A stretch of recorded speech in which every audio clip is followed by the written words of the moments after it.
Le DAF Fresh Morning, c'est 104.5 tonnes de bonne humeur. Tous les matins sur Urban FM. La meilleure radio de la capitale. La meilleure radio de la capitale.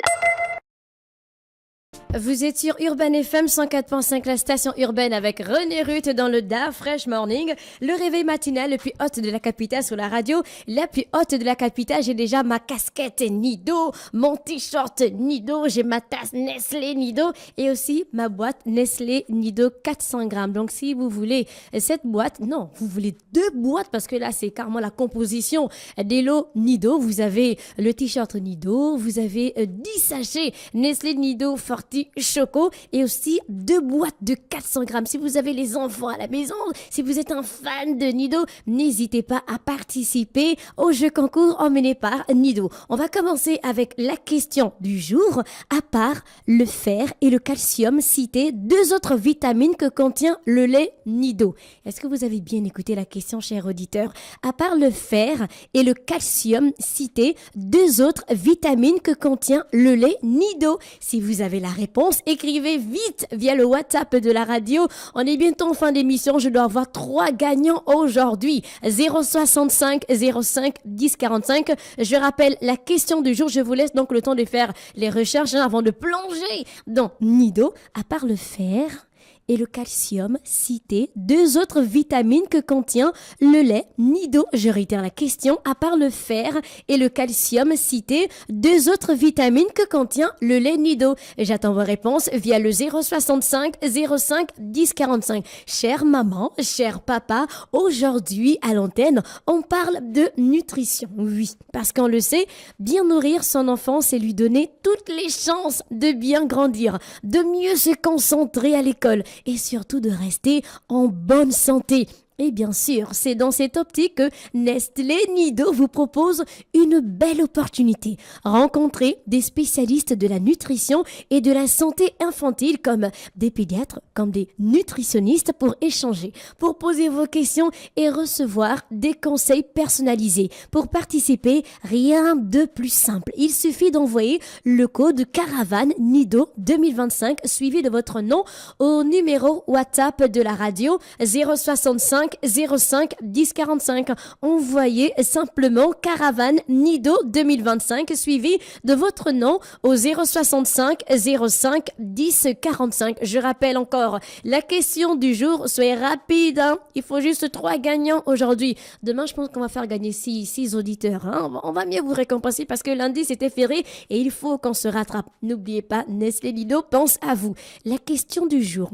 À part le fer et le calcium, citez 2 autres vitamines que contient le lait Nido. À part le fer et le calcium, citez 2 autres vitamines que contient le lait Nido. Et là, on va rentrer dans la rubrique découverte. Jean-Paul, tu sais, dans ma rubrique découverte, je parle des pionniers gabonais, tu vois. Les premiers à avoir fait ceci, les premiers à avoir fait cela. Est-ce que toi, tu es un pionnier dans la tête, un pionnier gabonais, peu importe le domaine?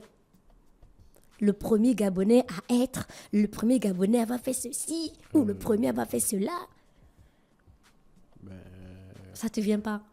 Non. Si, il y en a plusieurs même. Comme, est-ce que tu penses à quelqu'un en particulier dans un... Ngomo Jomas, le premier ingénieur gabonais. Rose Francine Rogombe, la première femme magistrate. Dans le domaine de la communication. Dans le domaine de la communication. Dans le domaine de la communication... Est-ce que tu as le nom d'un pionnier en tête? Denise Boukandou, première, je crois, animatrice africaine numéro 1. Il y a ta grand-mère aussi qui était Justine une pionnière. Ganga, bon, elle est l'une. Elle n'est pas la première. On avait les Vicky Fournier. Vicky Fournier, elle a commencé, je pense, peut-être 1 ou 2 ans avant ma grand-mère. Voilà. Alors aujourd'hui, on va parler de Daniel Ekomi. Est-ce que ça te dit quelque chose? Alors, Daniel Ekomi, c'est, on va dire, le premier journaliste professionnel gabonais à travailler à Radio Gabon. C'est le premier journaliste à apparaître sur la télévision gabonaise. Premier journaliste diplômé, hein? Oui, nous on parle de professionnel. Oui. Et tu vois que quand on parle des pionniers chez nous, comme la dernière fois, je parlais du premier archéologue gabonais, et puis j'ai demandé à Dafresh le nom. Bon, il plaisantait un peu en me citant les noms des X, Y. Est-ce que tu as en tête le nom du premier archéologue gabonais? Non, je n'en ai pas la moindre idée, sincèrement. Il était ministre. Mais c'est plus le côté ministre qu'on a de lui. Ah bon. Lazare Digombe. D'accord. Tu vois? Il faut savoir que l'archéologie n'a pas été développée dans notre pays. Hein. Oui, mais même si on a commencé avec... On a fait quelle recherche en archéologie au Gabon? Tu as vu les paroles là. Attends, c'est parce que la rubrique est déjà disponible sur la chaîne YouTube de la radio. Donc ne t'inquiète pas, tu vas bien suivre ça. Aujourd'hui, on parle de Daniel Ekomi. Nous sommes à la fin des années 1950. Le Gabon se prépare à écrire une nouvelle page de son histoire et à cette époque-là, on a un jeune homme qui est passionné de communication qui fait ses premiers pas dans le journalisme. Il s'appelle Daniel Ekomi, donc il était formé en 1959 à Okora. Ça te dit quelque chose? Non. L'Office de coopération radiophonique. En fait, c'était une structure française dédiée à la formation de journalistes en Afrique. Et Daniel Ekomi devient le premier journaliste professionnel gabonais à travailler à Radio Gabon dès sa création. Il ne s'arrête pas là. En 1963, il est aussi le tout premier journaliste à apparaître sur la télévision gabonaise. Donc, c'est une première pour le pays. Les images bougent, les voix deviennent des visages et c'est de Daniel Ekomi qui ouvre le bal. Ouais. Tu vois que l'on n'avait pas cette info-là. Mais c'est parce que ce ne sont pas des choses qui sont assez valorisées. Hein. Je ne pense pas que depuis des décennies, on ne met plus en avant l'histoire de notre pays. Mais ces pionniers-là pour en faire des modèles. Jean-Paul, parce qu'on a des personnes, on a des journalistes. Aujourd'hui, on peut citer leur nom. Mais avant eux, il y a bien une génération. Mais c'est la raison pour laquelle le pays va mal, le pays va à volo. C'est parce qu'on a une crise d'identité. Hein. On a une crise de la représentativité. Est-ce que c'est parce que ça ne nous intéresse pas? De modèle, de la modélisation. Est-ce que c'est parce que ça ne nous intéresse pas? Mais non, c'est pas que ça ne nous intéresse pas. Si on ne vous présente pas quelque chose, comment vous allez vous y intéresser? Pour avoir de l'intérêt à quelque chose, il faut d'abord qu'on la découvre. Or, si on ne vous fait pas découvrir des choses, vous n'allez pas forcément acquérir de l'intérêt ou présenter quelque forme d'intérêt pour ces choses-là. C'est la raison pour laquelle on fait de l'éducation, on fait de la sensibilisation. Et la partie pratique dans la sensibilisation, c'est lorsqu'on présente des modèles, quand on présente des exemples vivants de ceux qui mettent en exergue ce que l'on explique dans la sensibilisation, pour que la génération qui suit puisse reproduire les bonnes pratiques de la génération précédente, pour que la génération qui suit puisse prendre le relais de la génération précédente. D'accord? Et donc, quand on arrête de faire de la sensibilisation, les gens n'ont plus de repères, ils n'ont plus de modèles. Alors les gens font n'importe quoi. Et malheureusement, dans notre pays, il faut le dire, pendant des décennies, ce sont les mauvaises pratiques qui ont été mises en avant. Et donc les gens ont pris comme étant des normes, des mauvaises pratiques.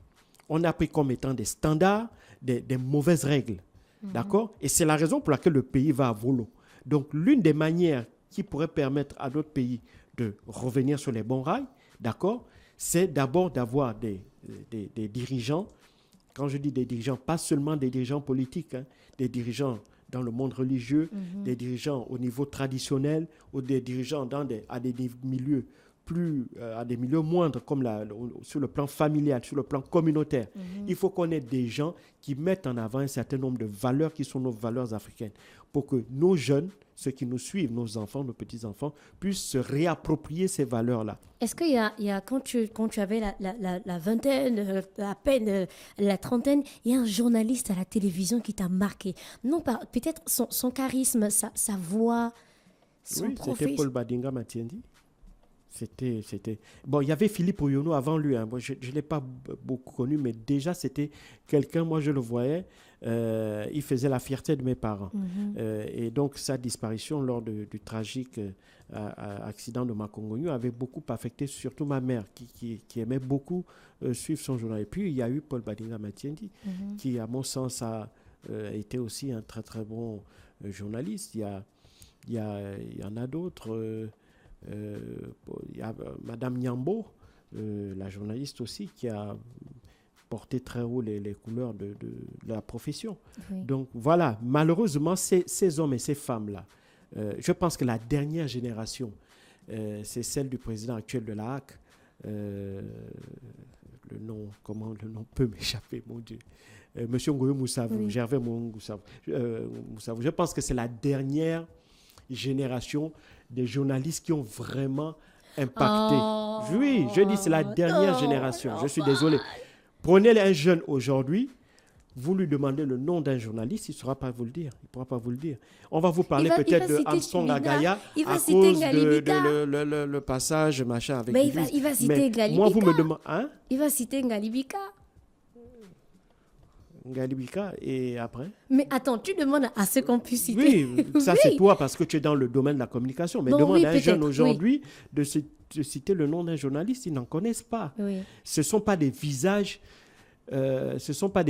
qui vont vous marquer. Pourquoi? Parce que quand vous suivez le journal aujourd'hui, il faut le dire la vérité, ils ont tous la même façon de présenter le journal. Donc tu as même l'impression que c'est la même personne avec différents visages. Voilà. C'est le même timbre, c'est le même style, c'est le même jeu. C'est la même prestance. Oui. Vous avez même l'impression... C'est comme si c'est le même code qu'on impose à tout le monde. Oh, mais oui. Non, mieux on revient. Dans les générations que je vous cite, chacun avait un style dans la voix, dans la manière de présenter le journal, au début comme à la fin ou au milieu. Oui. Il y avait des choses qui faisaient que tu n'avais même pas besoin de voir le visage, tu entendais la voix, tu savais que c'est tel journaliste. Or, malheureusement, on a perdu ça aujourd'hui. On a perdu de cette diversité-là dans la manière de présenter l'information. Alors, pour Daniel Ekomi, pour revenir à lui, c'était l'un des pionniers de la radio-télévision gabonaise, avec comme confrère aussi Claude Mathieu, qui fut le premier directeur de Radio Gabon. Il a eu des pionniers aussi comme Guy Roger Ogombe, qui est toujours parmi nous. On a eu Vicky Fournier, on a eu Rufin Moukani, on a eu Basile Nguema, on a eu Clément Assé. Bon, lui, il était opérateur son. On a eu Jean-Bernard Djodji, on a eu Henri Théribert et plusieurs. Et ce n'est pas fini pour Daniel Ekomi. Il sera également le premier responsable de l'agence gabonaise de presse. Tu savais ça? Non, je ne le savais pas parce qu'une fois de plus, ce sont des choses que l'on ne met pas souvent en avant. On ne met pas trop en avant l'histoire de nos organes. Il y a beaucoup d'auditeurs là qui disent oui, n'oubliez pas Godel Inanga. Oui, voilà, c'est le merci. Godel Inanga, effectivement, fait partie des grands journalistes, à mes yeux, qui ont su marquer des générations dans le métier de journaliste. Mais le problème, c'est qu'après cette génération-là, on a l'impression que la génération d'après, il n'y a aucun lien. Il n'y a pas eu un véritable passage de flambeau entre cette génération-là et celle que l'on voit actuellement. Je suis désolé, mais les journalistes que nous voyons maintenant, en termes de prestance, en termes de qualité, je ne dis pas qu'ils sont mauvais, mais ils sont moins bons que leurs prédécesseurs. Alors, au-delà de ses fonctions, Daniel Ekomi, c'était la rigueur, c'était la passion de l'information et surtout une profonde volonté de transmettre. Il a formé des générations de journalistes qui aujourd'hui encore évoquent son nom avec admiration. Il s'est éteint le 2 février 2020 à l'âge de 80 ans, mais son héritage, lui, continue de résonner chaque jour à la radio, à la télé, dans la presse écrite et ici même dans vos oreilles parce que oui, notre profil découverte du jour, il s'agissait bien de Daniel Ekomi, qui, je rappelle, était le premier responsable de l'agence gabonaise de presse. Le tout premier journaliste à apparaître sur la télévision gabonaise, c'était en 1963 et c'était le premier journaliste professionnel gabonais, comme Jean-Paul a parlé, donc le diplôme. Il a eu sa formation en 1959 à l'Office de coopération radiophonique. C'était une structure française dédiée à la formation de journalistes en Afrique. C'était notre profil du jour. On va revenir avec Nido parce qu'il bientôt. Alors comme vous le savez, une bonne alimentation, c'est une base essentielle pour que vos enfants grandissent en pleine forme. Nestlé Nido l'a bien compris et enrichit son lait en fer, vitamines et protéines pour accompagner leur croissance. Et en plus, c'est accessible à tous. Vous avez par exemple le sachet de 20 grammes qui est à 158, c'est mon coup de cœur. Et aussi les boîtes. Donc avec moi là, si vous allez regarder ma rubrique découverte sur la chaîne YouTube de la radio, vous allez voir que j'ai une boîte Nestlé Nido de 400 grammes et c'est ce que les auditeurs gagnent. Moi j'ai une seule, mais vous les auditeurs vous gagnez 2 boîtes de 400 grammes. Rejoignez la communauté sur la page Facebook Nido Mums. Nido Mums, n'oubliez pas de vous abonner, n'oubliez pas de poser vos questions, n'oubliez pas surtout de partager les informations que vous allez trouver sur la page Nido Mums.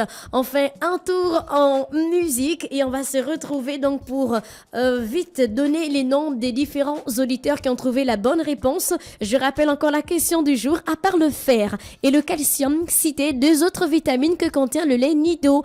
À part le fer et le calcium, citez 2 autres vitamines que contient le lait Nido. Je vous laisse encore maximum 2 minutes. C'était à René Ruth pour la rubrique découverte. Aujourd'hui, on avait le profil de Daniel Ecomi, rubrique sponsorisée par Nestlé Nido. Le DAF Fresh Morning, c'est 104.5 tonnes de bonne humeur. Tous les matins sur Urban FM. La meilleure radio de la capitale. La meilleure radio de la capitale.